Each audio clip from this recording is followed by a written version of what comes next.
It was such a beautiful location to hold this A250 concert. What other place could we have had this concert in? A place that represents freedom, a place that represents longing for something better. And I think this concert was something better. It was something that uplifted our community. We were able to be in community together in this space that has honored soul after soul. These walls have so much history. Concert was amazing, and when you talk about the columns, you have to imagine that someone who was coming to the country for the first time maybe leaned against the column. It's actually really a beautiful thing to have. I love having them here.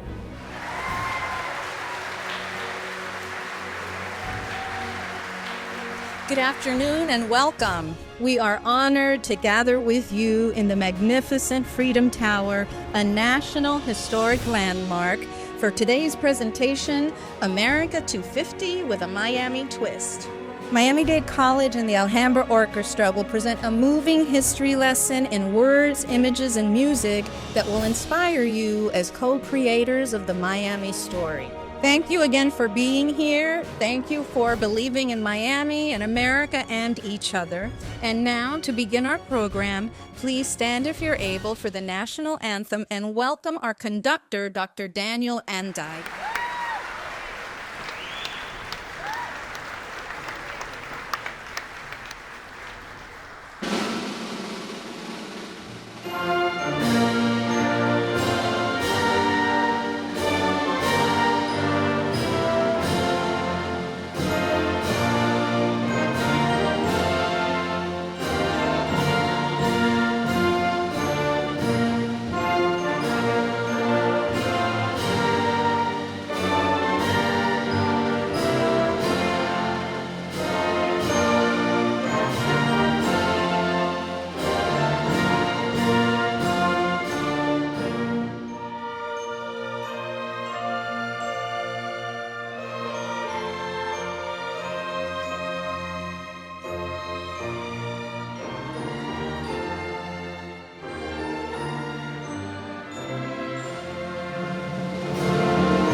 Good afternoon, everyone. My name is Dr. Daniel Andai.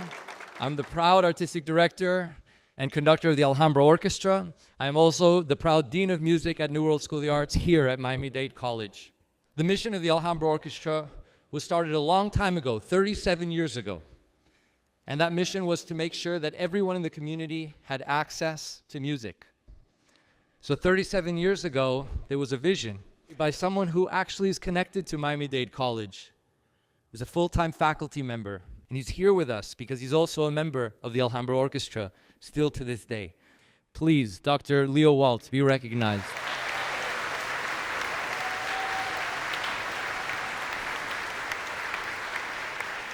We're grateful to you, Dr. Waltz. Can you imagine from 13 colonies along the Atlantic to a diverse and vast nation that was built on change and resilience and reinvention?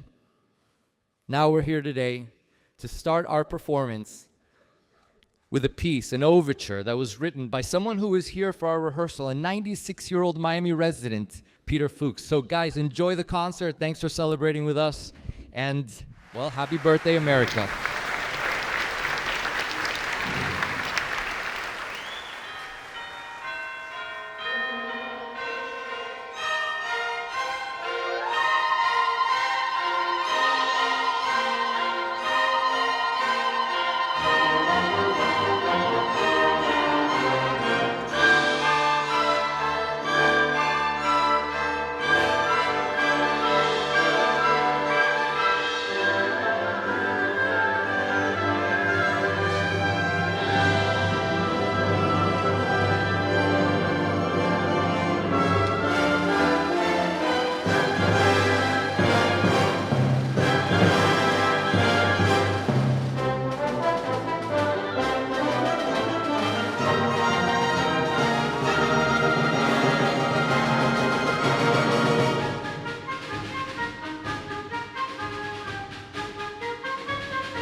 Well, you have just met the orchestra, and now we begin a journey through 2.5 centuries.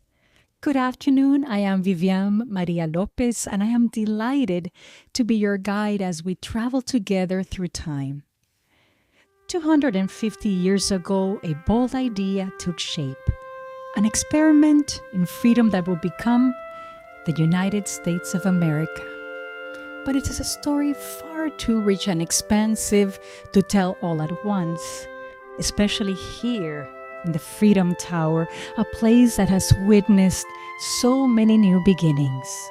So today, we take a focused approach to our city, Miami, reflecting its American spirit. Miami, America's playground, the gateway to the Americas, the 305, the Magic City, a place known by many names, each capturing a different chapter of its story. Over time, Miami has undergone extraordinary change, evolving from untouched wilderness into a global crossroad, alive with culture, energy, and possibility. In many ways, its journey mirrors that of the nation itself. And as new identities were shaped across the nation, Miami carved out its own, defined by diversity, connection, constant evolution, and natural beauty. Our story begins long before Europeans came to Florida, when the Everglades, which Marjorie Stoneman Douglas described as a river of grass, covered most of the state. Mangrove forest, salt marshes, pine rocklands, hardwood hammocks, sawgrass, coontie, slash pines, cocoa plums, gumbo limbo, and prickly pear cacti shaped the landscape as alligators and crocodiles waded into wetlands, and herons and egrets soared in the skies above. Over 2,500 years ago, the Tequesta, Miami's earliest inhabitants, settled near Biscayne Bay, where they lived by hunting and fishing. During the 16th century, they met Spanish explorers, among them Juan Ponce de Leon and Pedro Menéndez de Avilés. Throughout the next 2 centuries, Florida was at the crossroads of 2 empires, the British and the Spanish. Ravaged by years of intertribal conflict and new diseases, the remaining Tequesta migrated to Cuba in 1763. In 1821, Florida became part of the United States when it was annexed as a territory. In 1845, it became the 27th state. During the Civil War, Miami's role in the conflict was defined by its strategic location. Fort Dallas, established originally during the Seminole Wars on the banks of the Miami River, was used in the Union's efforts to stop Confederate supply ships. The Fort Dallas site would later become a part of the land purchased by Julia Tuttle, whom many regard as the mother of Miami. Miami's tourism industry began with the opening of the Bayview House, later renamed the Peacock Inn. Located in the heart of Coconut Grove, it greeted seasonal visitors. In 1889, Mariah Brown, a Bahamian cook, sent word home about job opportunities in the emerging region.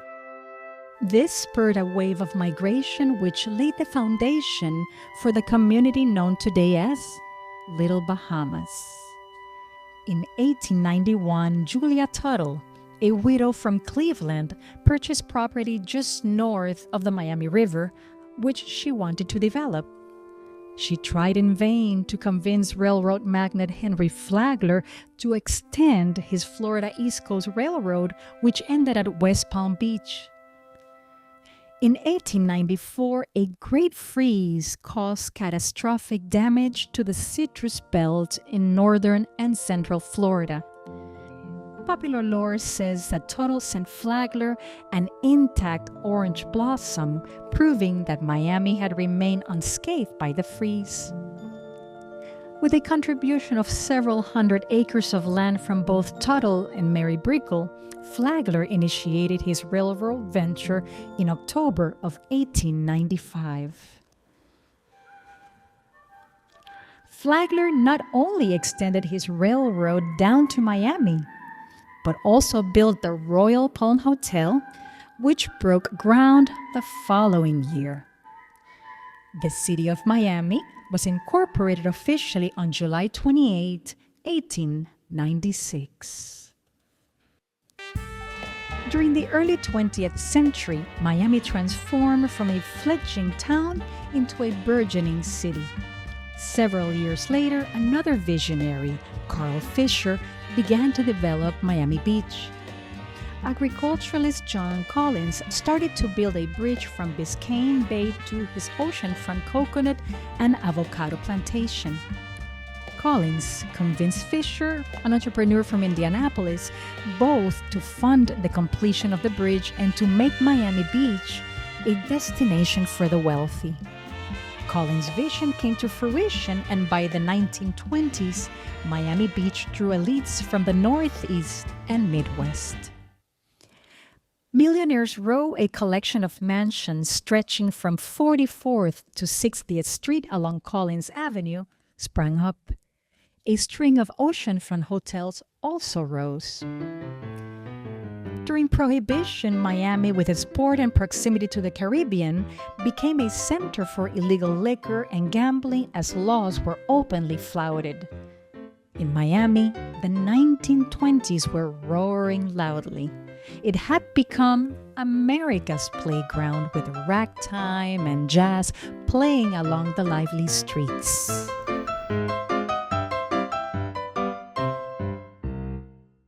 These saw another surge in tourism after a hiatus during both the Great Depression and the Second World War, when Miami Beach became a military training ground for the U.S. Army Air Corps. To accommodate an ever-growing number of tourists, the lavish mansions of the 1920s were replaced by luxurious hotels such as the Fontainebleau and the Eden Rock. Celebrities were also drawn to the sunshine and surf. By the 1960s, Miami Beach hotels had become a who's who of television and movie stars. Comedians, singers, actors who came to perform and to vacation.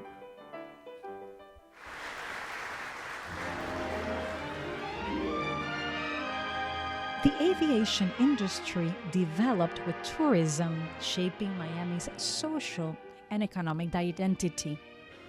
Spurred by innovative aviators such as Glenn Curtiss, founder of Hialeah, Miami Springs, and Opa-locka, Miami's strategic location made it an ideal hub for commercial flights.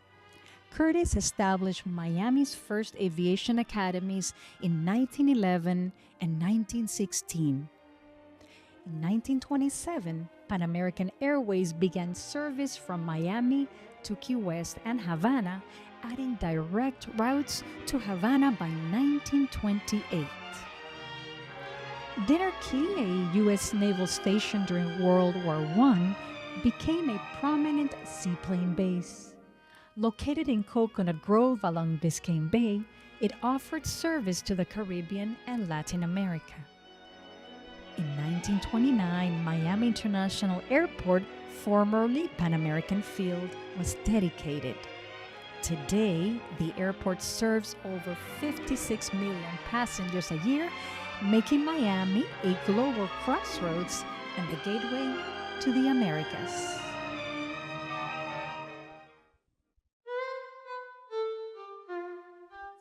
Years later, and 200 miles north of Miami, America charted a new frontier when Neil Armstrong became the first human to walk on the moon. In anticipation of the Saturn V rocket launch from Cape Canaveral, Miami became a staging ground. Thousands descended on Miami, then took a day trip northward.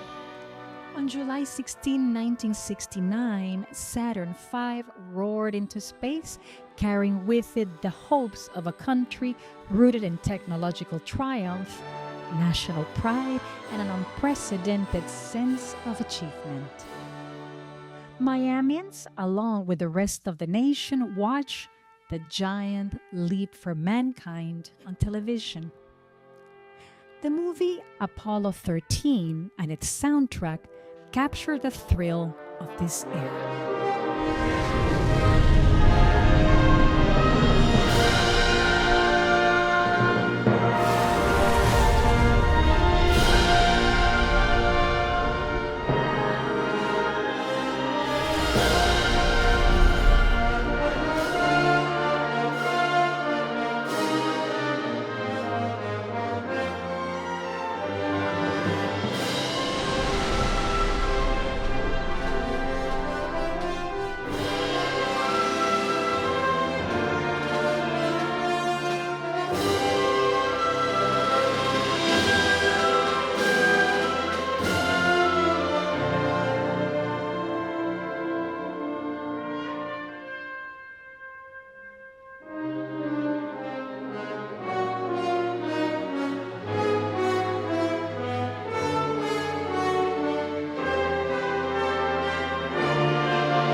Miami was not merely a tourist destination and a cosmopolitan getaway.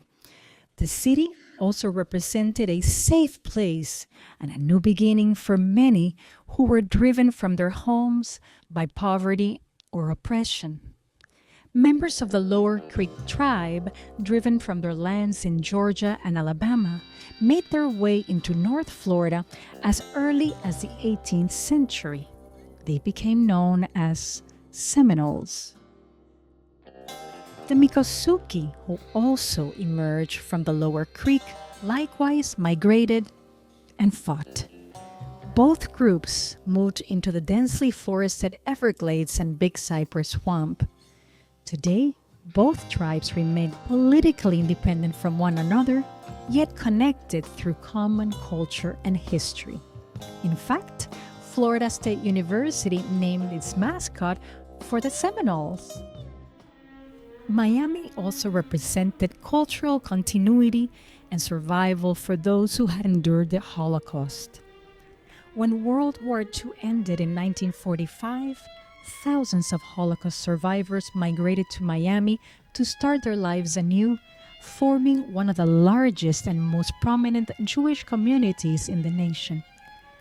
Throughout Miami, and in particular Miami Beach, community centers, kosher restaurants, and bakeries established a center of Jewish culture, including a distinctive musical tradition.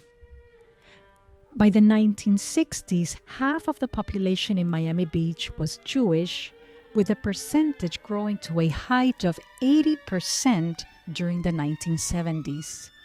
In 1984, Holocaust survivors created a memorial dedicated to victims who had perished. Located at 1933 and 1945 Meridian Avenue, it was dedicated in 1990. It stands today as a testament to remembrance and resilience.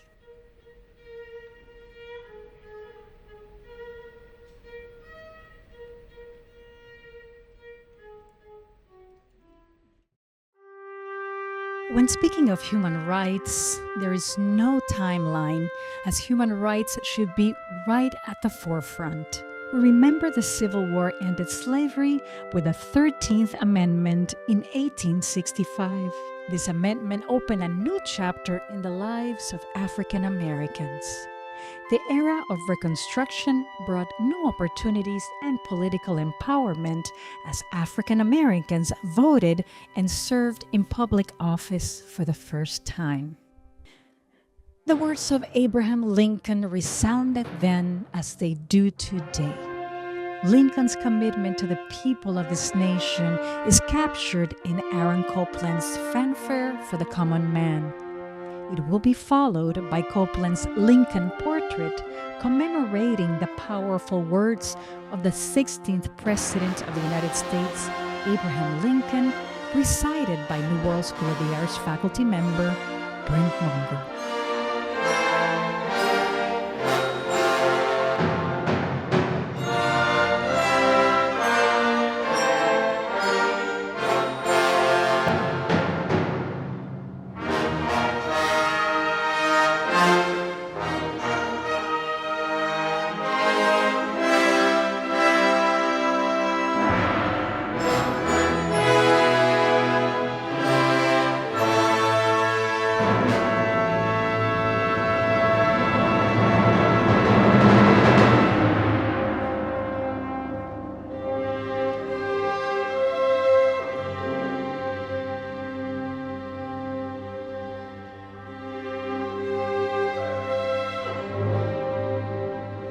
Fellow citizens, we cannot escape history.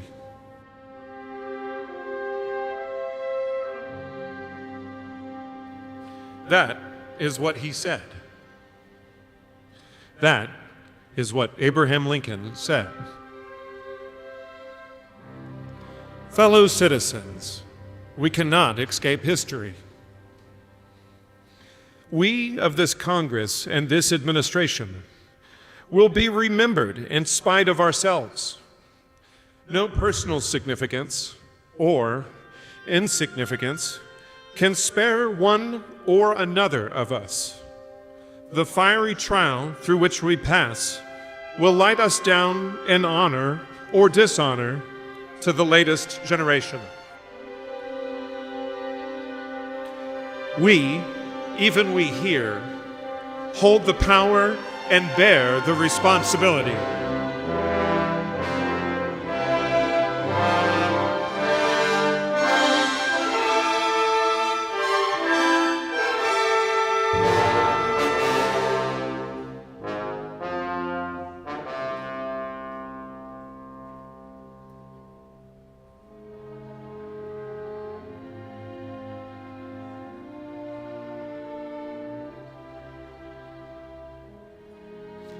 He was born in Kentucky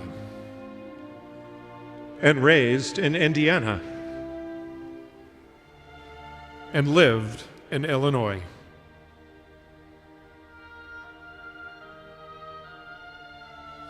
And this is what he said.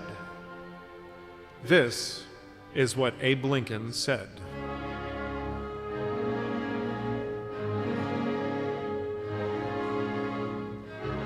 The dogmas of the quiet past are inadequate to the stormy present. The occasion is piled high with difficulty, and we must rise with the occasion. As our case is new, so we must think anew and act anew. We must disenthrall ourselves, and then we shall save our country.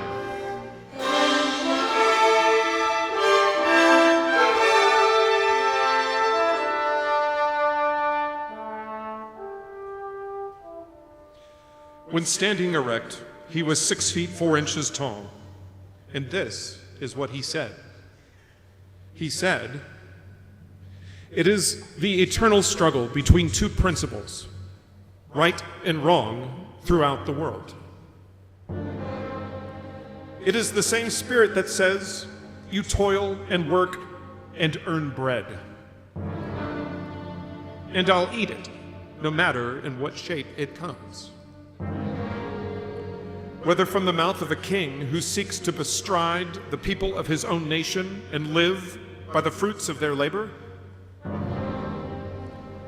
or from one race of men as an apology for enslaving another race, it is the same tyrannical principle.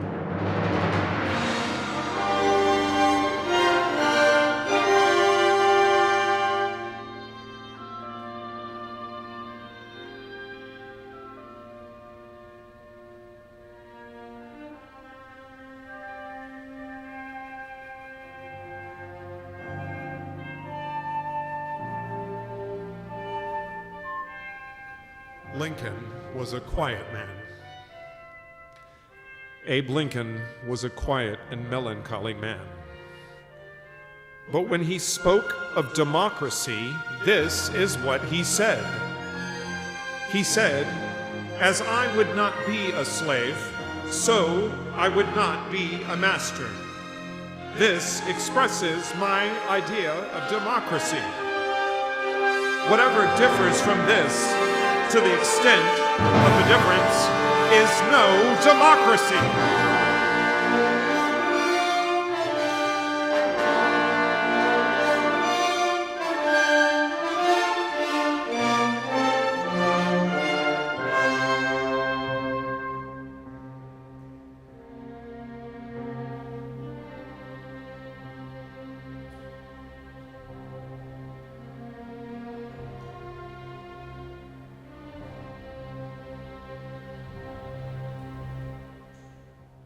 Abraham Lincoln, 16th President of these United States, is everlasting in the memory of his countrymen.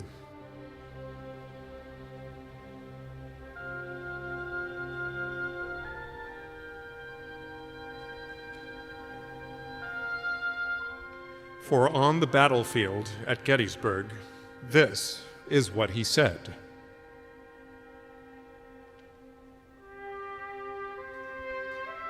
He said that from these honored dead, we take increased devotion to that cause for which they gave the last full measure of devotion, that we here highly resolve that these dead shall not have died in vain,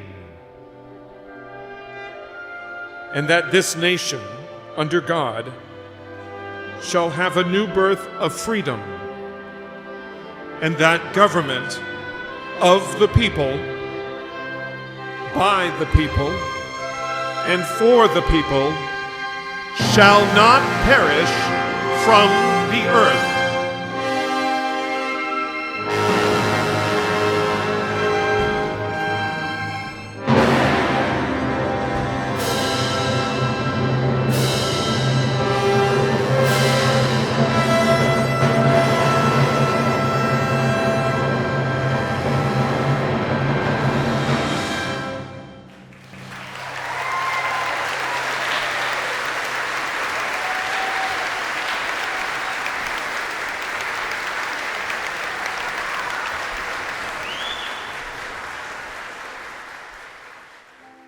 Segregation, however, would persist well into the 20th century, and Miami was no exception.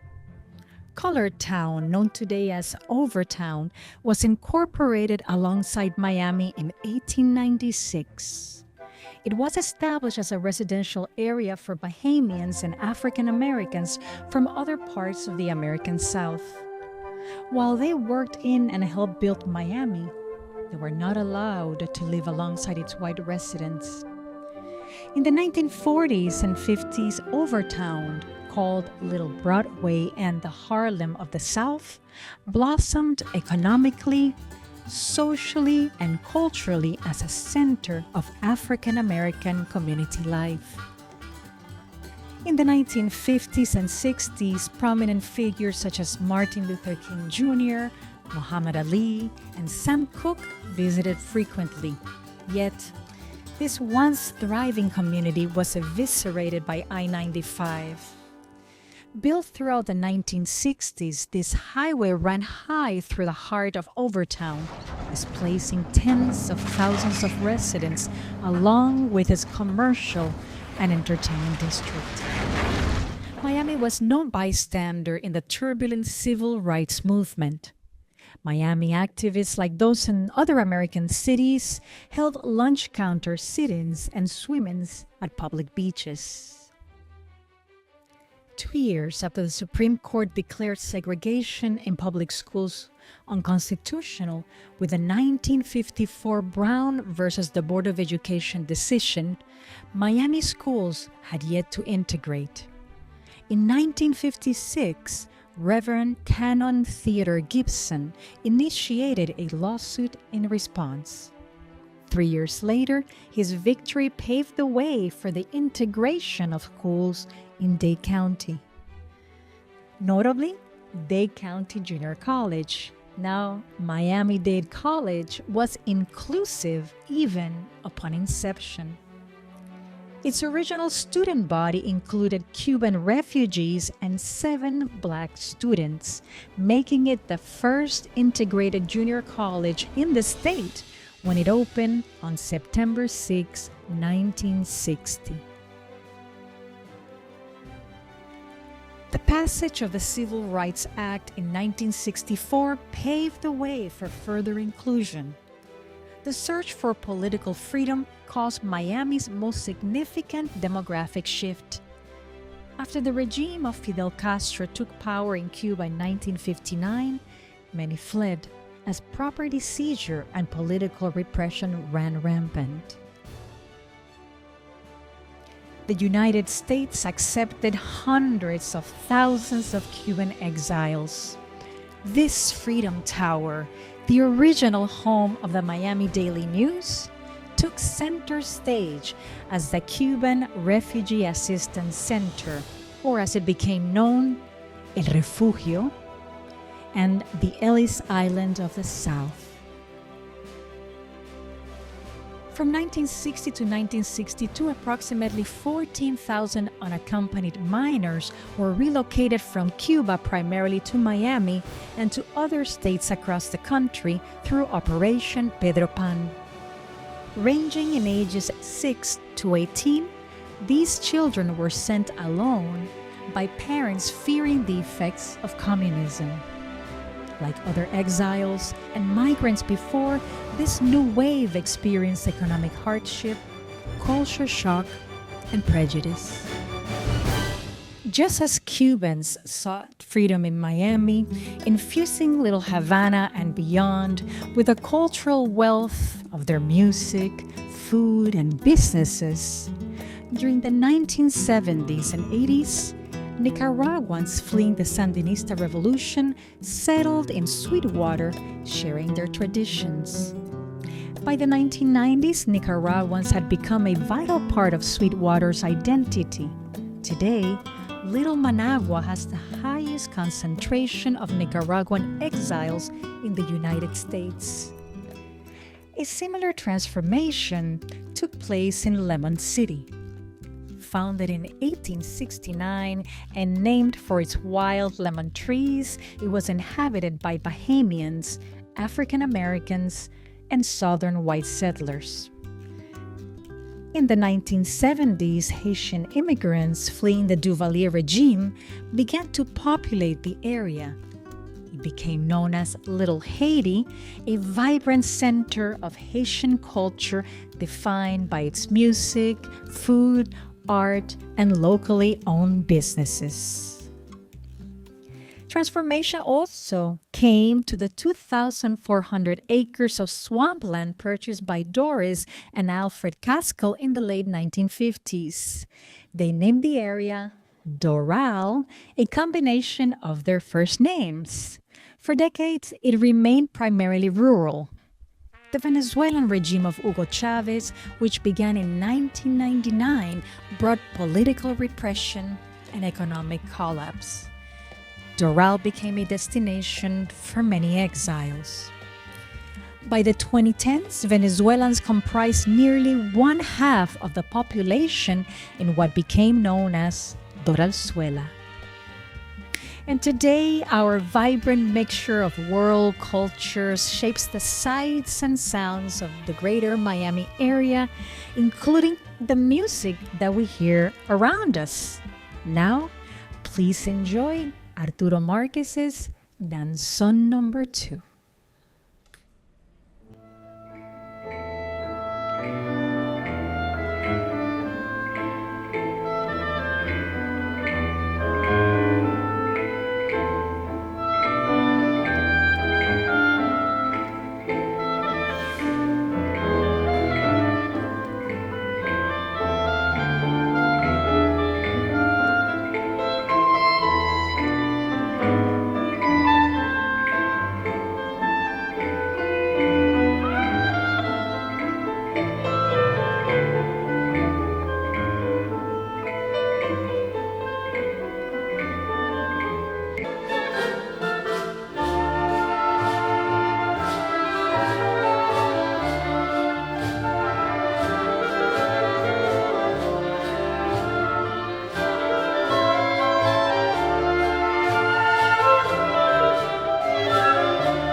The history of Miami is a vivid tapestry woven from the communities that have made it the place it is today.